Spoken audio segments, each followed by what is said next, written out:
Intra party election commission ने PTI को notice जारी कर दिया। पीटीआई इंट्रा पार्टी इंतखाबात दोबारा कराने की अकबर एस बाबर की इस्तदा मुस्तरद। इलेक्शन एक्ट का सेक्शन 215 वाजे है, दोबारा इलेक्शन को भूल जाएं। मेंबर इलेक्शन कमीशन इकराम उल्लाह के रिमार्क्स। इलेक्शन कमीशन में पीटीआई इंट्रा पार्टी इलेक्शन के खिलाफ दरख्वास्तों पर समाअत।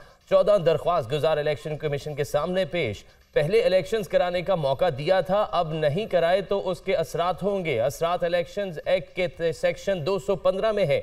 मेंबर खैबर पख्तूनख्वा इंतखाबात से 2 रोज कबल इलेक्शन कमीशन तश्कील दिया गया। कागजात नामजदगी हुई, ना ही स्क्रूटनी और ना ही फाइनल लिस्ट लगी। वकील अकबर एस बाबर के दलाइल। पीटीआई आइन के आर्टिकल 5 में क्या है? मेंबर खैबर पख्तूनख्वा का इस्तफसार। इसका मतलब है कि बंद कमरे में इलेक्शन करा दें। वकील अकबर एस बाबर का जवाब, आप किस हैसियत से इलेक्शन लड़ रहे थे? क्या आपकी मेंबरशिप खत्म नहीं हो चुकी? मेंबर खैबर पख्तूनख्वा, मेंबरशिप खत्म नहीं हुई। इस्लामाबाद हाई कोर्ट का फैसला भी मौजूद है। इलेक्शन कमीशन ने समाअत 12 दिसंबर तक मुलतवी कर दी। पीटीआई इंट्रा पार्टी की समाअत के मौके पर इलेक्शन कमीशन के बाहर एहतजाज, नारेबाजी। मुल्क की मईशत के लिए अच्छी खबर। स्टॉक मार्केट में तारीख साज दिन रिकॉर्ड पर रिकॉर्ड कायम। सरमायाकारों का एतमाद बहाल होने के बड़े असरात। स्टॉक मार्केट में तेजी का रुझान बरकरार। इंडेक्स ने पहली बार 66,000 की सतह को भी अबूर कर लिया। 100 इंडेक्स में 1,356 पॉइंट्स का इजाफा। इंडेक्स 66,000 से जायद की सतह को छू गया।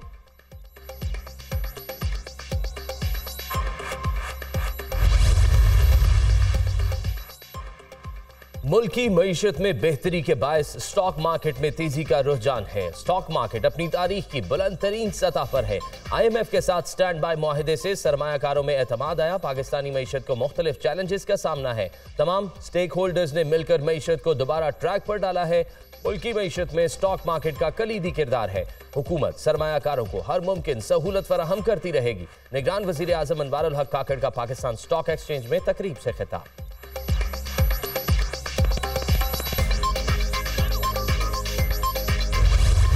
इंट्रा पार्टी इलेक्शंस का जो ऑर्डर था कि आप इंट्रा पार्टी इलेक्शन कराए पीटीआई, वो ऑर्डर गैर आईनी और गैर कानूनी था।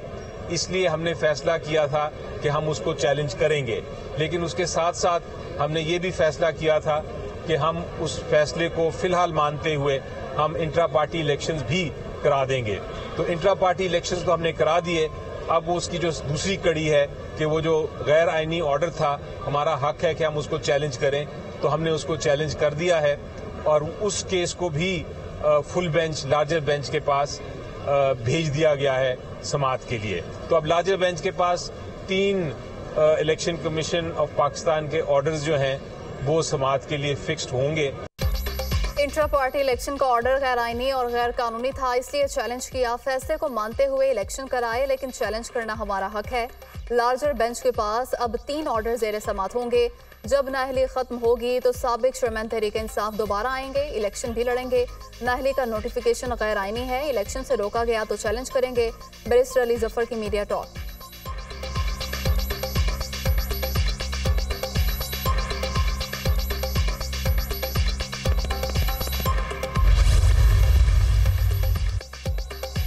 निगरान वजीर आजम की मुशीर आहत शीमा आमदन से ज़ायद सासाजात रेफरेंस में बरी। एहतसाब अदालत ने बरीयत की दरख्वास्त मंजूर कर ली। जज मलिक अली जुल्करनैन ने महफूज फैसला सुनाया। आहत शीमा के खिलाफ नैब लाहौर ने 2018 में रेफरेंस दायर किया था। इंसाफ मिलने पर अल्लाह का शुक्र अदा करता हूँ। आहत शीमा की गुफ्तगू। मुझे ये लगता है कि इंशाल्लाह ताला सूबे में भी और वफाक में भी सिंपल मेजोरिटी लेना हमारे लिए कोई इंशाल्लाह ताला मसला नहीं होगा। हमारी अलायंसेज भी ठीक। पंजाब में उनके पास उम्मीदवार हर सीट पे नहीं है, और सबसे बड़े सूबे में आपके पास उम्मीदवार ना हो और बाकी सूबे में आपके अलायंसेज ना हो तो आप हुकूमत कैसे बनाएंगे? पाकिस्तान की तारीख का सबसे बड़ा वो डाका है। सुप्रीम कोर्ट उसको स्टेट मनी डिक्लेयर कर चुका और अब बचने का कोई तरीका बचा ही नहीं है। इलेक्शन 8 फरवरी 2024 को होंगे। इंतखाबात में ताखीर का कोई जवाब ही नहीं है। नून लीग इलेक्शन में भारी अक्सरियत से कामयाबी हासिल करेगी। मुस्लिम नून को वफाक और सूबों में अक्सरियत लेने में कोई मुश्किल नहीं आएगी। बिलावल भुट्टो हमारे लिए काबिल एहतराम है। अता तारड़, ख्वाहिशात पर कोई पाबंदी नहीं। पीपल्स पार्टी के पास पंजाब में हर हल्के में उम्मीदवार नहीं। अल-कादिर ट्रस्ट कौमी खजाने पर सबसे बड़ा डाका है। उस केस में साबिक चेयरमैन पीटीआई का सजा से बचना मुश्किल है। अता तारड़ की गुफ्तगू।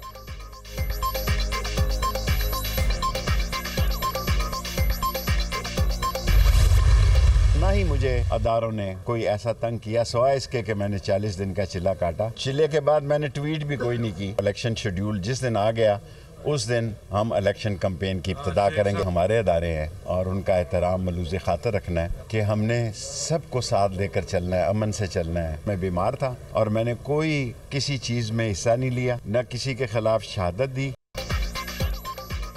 मुझे किसी इदारे ने तंग नहीं किया, सिर्फ 40 दिन का चिल्ला काटा। चिल्ले के बाद ट्वीट करना भी छोड़ दिया। इलेक्शन शेड्यूल आने पर इंतखाबी मुहिम शुरू करूंगा। इदारे हमारे हैं, सबको साथ लेकर और अमन से चलना है। किसी के खिलाफ शहादत नहीं दी। इलेक्शन ना हुए तो पुरानी तनख्वाह पर काम करेंगे। सरबरा अवामी मुस्लिम लीग शेख रशीद अहमद की मीडिया टॉक।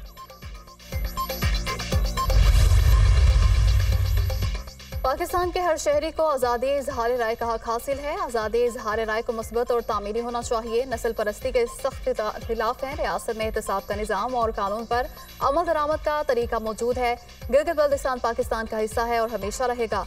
गिलगित बल्तिस्तान को मरकजी धारे में लाने के लिए भरपूर इक़दाम किए जा रहे हैं। गिलगित बल्तिस्तान को हमारा सिंगापुर होना चाहिए। निगरान वज़ीर आज़म अनवारुल हक काकड़ का कराची आगा खान यूनिवर्सिटी के तलबा से खिताब।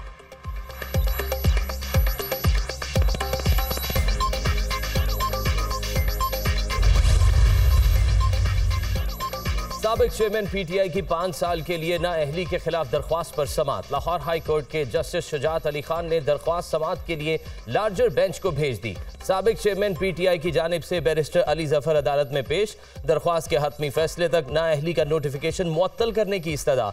दोबारा पीटीआई इंट्रा पार्टी इलेक्शन कराने के फैसले के खिलाफ दरख्वास्त पर समाअत। जस्टिस शुजात अली खान ने पीटीआई की दरख्वास्त को समाअत के लिए लार्जर बेंच को भिजवा दिया। दरख्वास्त में इलेक्शन कमीशन को फरीक बनाया गया।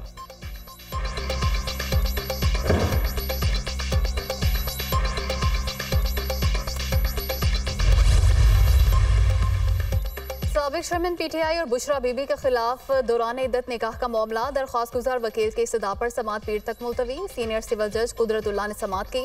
दरख्वास्त गुजार वकील राजा रिजवान अब्बासी अदालत में पेश। दस्तावेजी सबूत पेश करने हैं, मोहलत दी जाए। दरख्वास्त के काबिल समाअत होने पर दलाइल भी देने हैं। पीर तक का वक्त दे दें, अदालत से इस्तदा।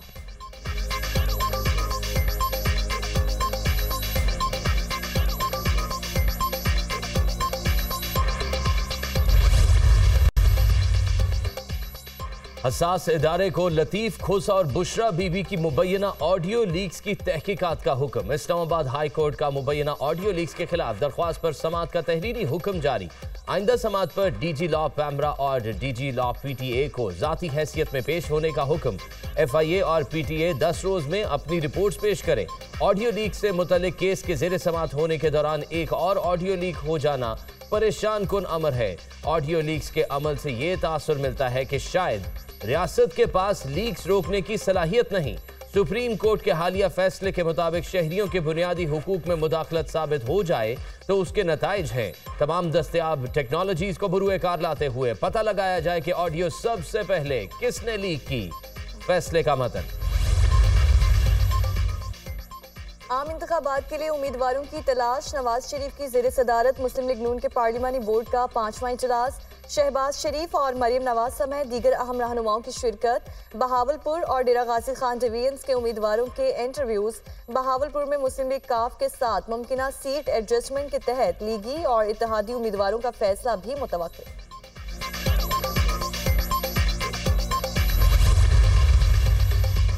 लगता है अल अजीजिया रेफरेंस में 12 दिसंबर को नवाज शरीफ की बरियत का फैसला आ जाएगा। राना सराउला पुरुमीद लीगी रहनुमा का कहना है कि हर हलके में हमारे पास टिकट के लिए कई दरख्वास्तें आईं। देही इलाकों में नून लीग की पोजीशन बहुत मजबूत है। 10 दिन इंतखाबी मुहिम चलाई तो शहरों में भी सूरत हाल वाज़ेह हो जाएगी।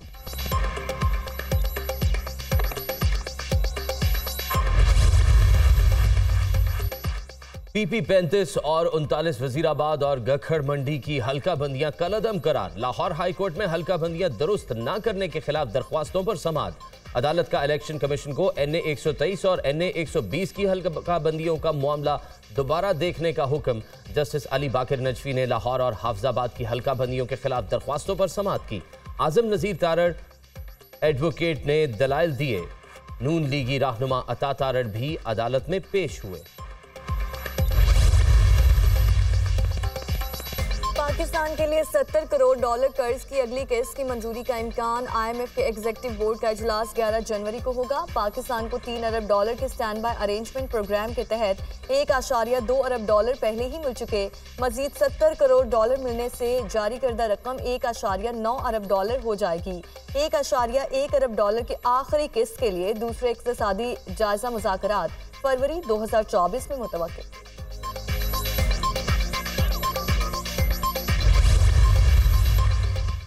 आम इंतखाबात के दौरान अवाम को सोच समझ कर फैसला करने की ज़रूरत है। पाकिस्तान को इंसानी वसाइल में सरमायाकारी की ज़रूरत है, मुल्क को माली वसाइल का मसला नहीं। फंड्स के हसूल के लिए पॉलिसियों में बड़ी तब्दीली होनी चाहिए। ज़राअत और रियल एस्टेट समेत दीगर शोबों को टैक्स नेट में लाना होगा। पाकिस्तान में वर्ल्ड बैंक के कंट्री डायरेक्टर नाजिब बिन हुसैन की गुफ्तगू।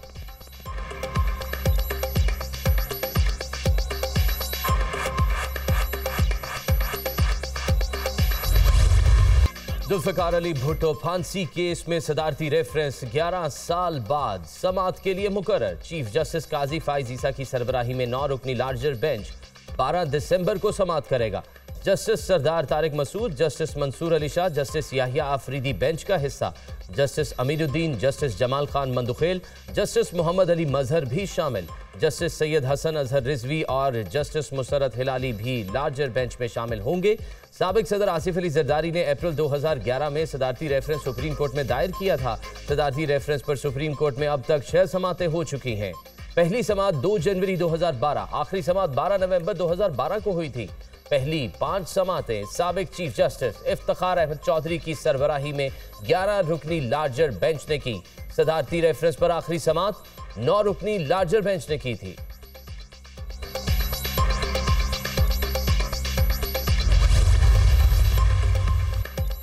पंजाब में स्मोक के डेरे लाहौर का फसाई मयार मुसरत सेहत 260 AQI के साथ दूसरे नंबर पर। लाहौर के बाद कराची में भी स्मोक का राज। फसाई आलूदगी की शरह 186 रिकॉर्ड। भारतीय दारुल हुकूमत नई दिल्ली में air quality index 254 record.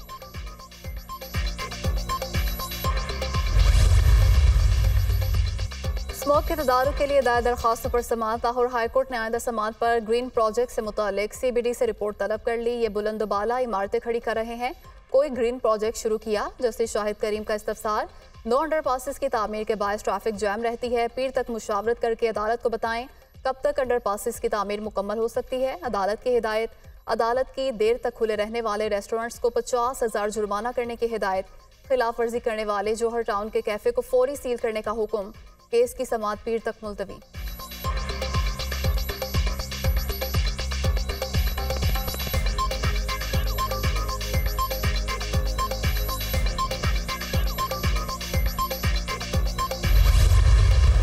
Israel की बर्बरियत की इंतहा, मसाजिद पर भी बमबारी। रेफा और जबालिया पनाह गजीन कैंप पर भी गोले बरसा दिए।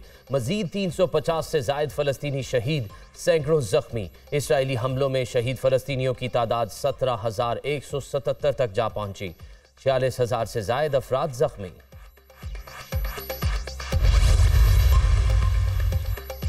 गजा में सहूनी फौज का फलस्तीनियों से इंसानियत सोच सलूक निहत्ते अफराद को बरहना करके तजलील की गई। शदीद सर्दी में खुले आसमान तले ठंडी जमीन पर बिठाए रखा। बच्चों, बुजुर्गों और जवानों के साथ हतक आमेज सलूक करके ट्रक्स में डालकर नामालूम मकाम पर ले गए। तस्वीर सोशल मीडिया पर वायरल।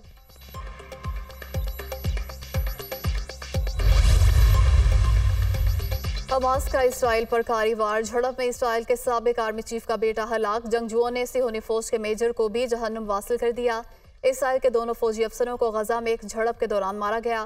साबिक आर्मी चीफ गार्डी आइजनकोट इसराइली काबीना में वजीर भी हैं।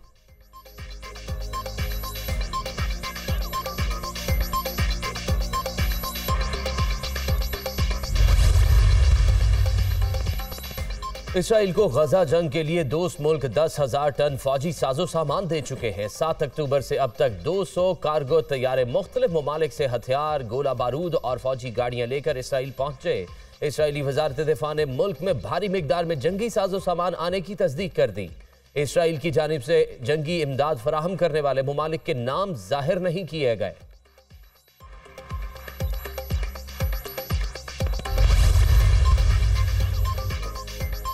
अक़वाम मुत्तहिदा की जनरल असम्बली में फ़लस्तीनियों के हक़ में 5 करारदादें मंजूर। फ़लस्तीनी पनाह गुज़ीनों की मदद के लिए पेश करारदाद के हक़ में 168 ममालिक ने वोट दिया। असासों के तहफ़्फ़ुज़ से मुतालिक करारदाद को 163 ममालिक की हिमायत हासिल रही।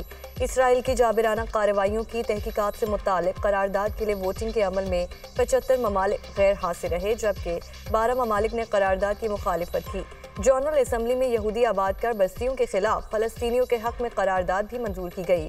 गजा की सूरत हाल पर मुस्लिम ममालिक के राब्ते ग्रुप के इजलास आज होगा। राब्ता ग्रुप में तुर्किया, उर्दन, कतर, सऊदी अरब, इंडोनेशिया, नाइजीरिया और फ़लस्तीन शामिल।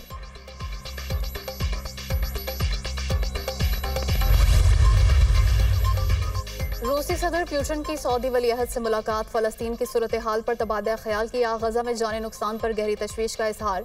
फ़लस्तीनी इलाकों में फ़ौजी कार्रवाइयों को रोकने की ज़रूरत पर जोर। बैनुल अक़वामी अमन और सलामती को बरकरार रखने के लिए कोशिशें तेज़ करने पर इत्तफ़ाक़।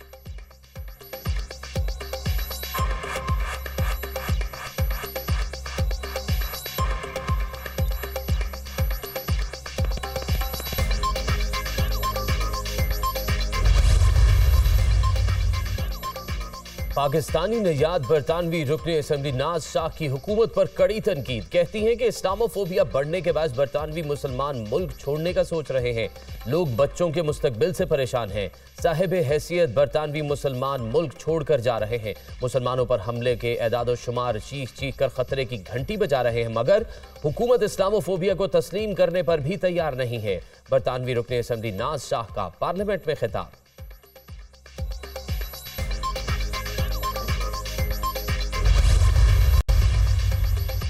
डिफेंस कार हादसे में 6 अफराद की हलाकत। इंसदादी दहशतगर्दी अदालत लाहौर ने मुलजिम अफनान के वालिद शफकत आवान की उबूरी जमानत मंजूर कर ली। जज अबर गुल ने महफूज फैसला सुना दिया। थाना डिफेंस की पुलिस ने मुकदमा दर्ज कर रखा है।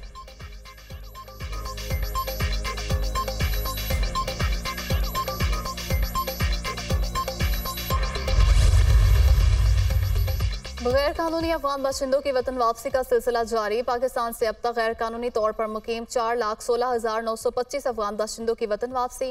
गुज़श्ता रोज 2,473 अफगान बाशिंदे वतन वापस गए। गैर कानूनी तौर पर मुकीम अफराद की रोजाना की बुनियाद पर चमन और तोरखम बॉर्डर से वतन वापसी हो रही है।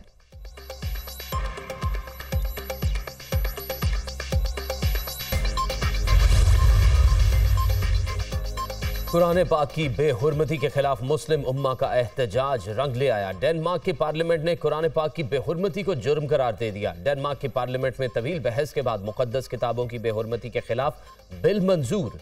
बिल के हक में 94 जबकि मुखालफत में 77 वोट पड़े।